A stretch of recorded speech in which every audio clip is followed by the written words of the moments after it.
The Skar King versus the Mega Kaiju, two of the most intimidating monsters from Pacific Rim and the Monsterverse. But who's gonna win in a fight? Well, let's find out. What's up guys, this is DanCo. I do fight breakdowns, power ranking videos, or more deep dives into your favorite characters and franchises, with new videos every week. So if that seems great to you, well, sit back and enjoy the video. Hit that like button if you want to, or hit the subscribe button while you're at it. And first things first, well, I want to take a closer look at the Mega Kaiju. It's basically the first kaiju hybrid over in the Pacific Rim universe, and is essentially an amalgamation of Raijin, Hakuja, and Strikethorn, all Category 4 and 5 kaiju, the holy trinity of monsters, the ultimate kaiju. See, Category 4 and 5 are already kinda the strongest kaiju in the Pacific Rim universe. That's where the scale maxes out at. So 3 of these guys merging into one is absolutely unheard of. It's easily the most powerful kaiju we've ever seen in Pacific Rim. And man, is it strong. It sent Gypsy Avenger flying backwards with a simple headbutt. Just kinda knocks him out of there. Now granted, Gypsy Avenger kinda set it up for him, just charged right towards him, but still, Mega Kaiju was able to send the Jaeger through a skyscraper. Really, let's just be honest here. It just spent the whole fight throwing Jaegers around like they were made out of paper, like they were nothing more than ragdolls. And so it was able to tear them apart with ease, just easy peasy, even breaking one in half with just one hit. However, the most impressive thing the Mega Kaiju ever did was grabbing one of the Jaegers and swinging it around and around and around, sending it flying through multiple skyscrapers and destroying them in the process. Like, wow, that is just crazy dominant. He's insanely tough, able to take all sorts of attacks from the Jaegers all at once. And he's even got a superpower up his sleeve. Basically, it's got this crazy cool power to take kinetic energy, so the energy from any punch, any kick, any attack, take in all that energy, absorb it, then redirect it and send it back out. Essentially, it can turn your own attack against you. And then there's the Skar King. The Skar King is a sadistic, tyrannical, and brutal titan who rules over a clan of other monkey titans with an iron fist, and is personally responsible for the deaths of countless around him.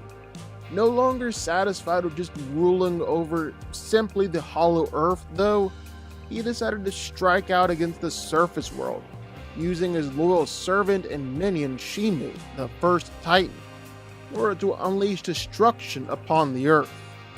Skar King is incredibly intelligent and ruthless. He's pretty much just as smart as a person, and regularly uses intellect whenever he finds himself in a fight. He's incredibly fast and agile, routinely dodging attacks and jumping and evading around. He's got the perfect weapon to combine with his speed and agility, the Whip Slash. Made from the spine of a gigantic titan, the Whip Slash is a whip that's able to seriously cut and damage enemies, as well as lasso objects and throw them around. He's evil and a menace, the most sadistic villain that we've seen in the Monsterverse. He's a tyrant, and not at all afraid to kill anyone in his way, or even throw some hands himself if he needs to. So who's coming out on top here? Well, let's break it down a little bit.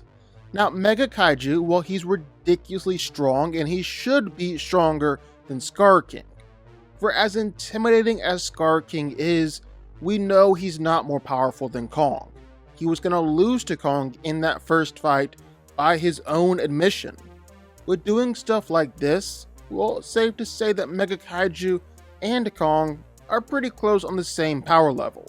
So Mega Kaiju should be stronger than Skar King too. And the thing is, Mega Kaiju isn't just super strong, he's also super tough. The dude's got a pretty thick hide, and it's going to help him a lot in this fight. Now, granted, Mega Kaiju was so freaking dominant in his fight against the Jaegers that he really didn't even get injured that much. But like we said, Mega Kaiju is actually the combined and enhanced versions of 3 other Kaiju: Raijin, Hakuja, and Strikethorn. And before they even combined to form Mega Kaiju, Gypsy Avenger dropped 5 or 6 skyscrapers on top of Raijin, and the Kaiju just brushed it off like it was nothing. In fact, Raijin is a Category 5 Kaiju, which we've seen guys in this category survive a nuclear blast before, and Strikethorn and Hakuja are both Category 4s, which aren't too far behind.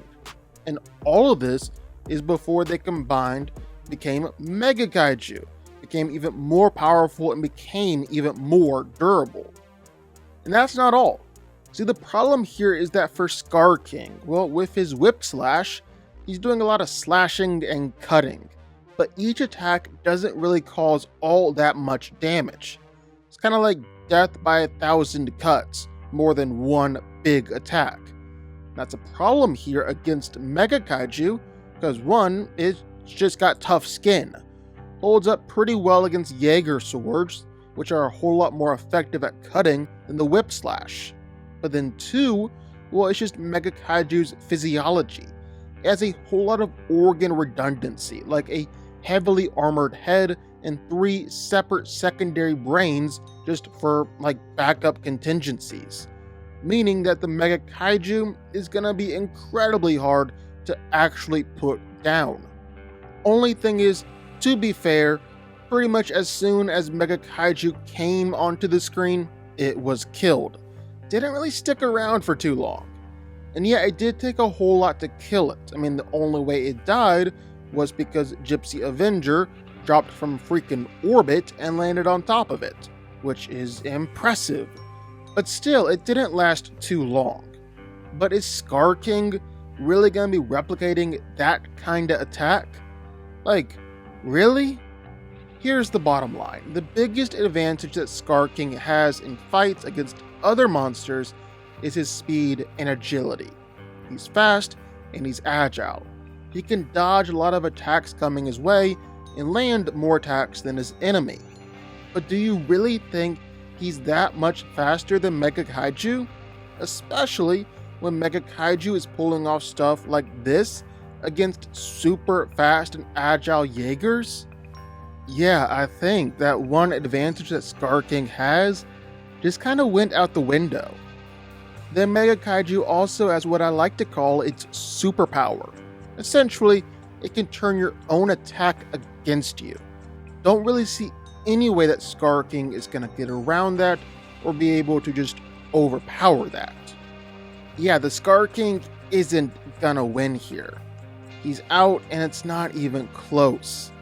Now, this isn't to say he's not a threat or a villain. It's more just to say he's old. It looks like the Skar King has been around for longer than a millennia. While he might have been a great and deadly warrior at one point, he's not anymore. He was going to lose that initial fight to Kong. Yes, Skar King was faster and more agile, but Kong was stronger and more powerful. And it kind of played out that way for the rest of the movie. Kong was beating him with his beast glove, Godzilla was smoking him with his atomic breath, and as soon as they were able to destroy his weapon, well, Shimo finished him off. Skar King is a tyrant and a dictator. He rules through fear and intimidation, and that's where he gets his power from. But in an actual fight, well, Mega Kaiju has it. The Mega Kaiju wins. But what do y'all think? Sound off in the comments down below. I know you're gonna have thoughts and feelings on this one for sure. If you stuck around this long and made it to the end of the video, that's amazing. Thank you so much for watching and for supporting us. And if you want to go subscribe, well, go subscribe. You're gonna see more videos like this one every single week. I'll see y'all then. I'll see y'all next time.